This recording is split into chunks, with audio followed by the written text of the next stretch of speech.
I grew up in Clairton, Pennsylvania. It's a small steelworking town about 30 minutes south of Pittsburgh on the Monongahela River.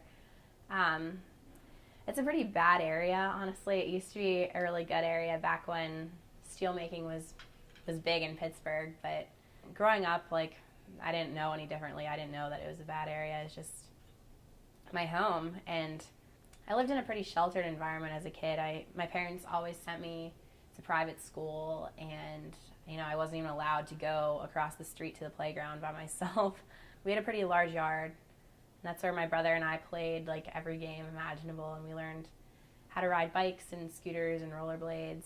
And when I was 10, my parents started looking at houses. My mom would say "Oh, we need to go somewhere safe. We need to go somewhere safe." And as a fifth grader, I wasn't concerned at all with that. I spent my whole life in that house, and I made a lot of friends in the neighborhood. So it wasn't just a house to me. It wasn't just brick and plaster and drywall. It was just, it was a place where I made all my memories as a kid. My heart was super empty whenever I would go into my room and see it empty, and the walls that used to have posters and pictures on it, just have it all be empty was really hard for me.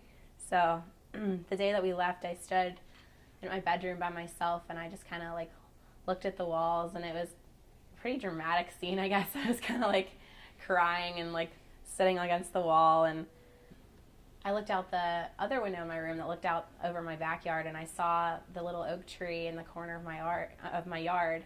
I had an idea, so I left my room for the last time, and I ran down the stairs, and I ran into the backyard, and I looked at up at the tree, and I plucked the most perfect green leaf that I could find, and I took it with me because I was proud. It was kind of my tree. The owner who had bought my house was very interested in environmental conservation, and she was very interested in planting a lot of trees in our yard, and so she promised me before we left that she would name that tree Emily, and that she would take care of it. Every once in a while I like to drive by the old house and kind of check up on things, I guess, and I always drive down the back alley and look at the backyard and look at that old tree. I always look at and see how much Emily has grown.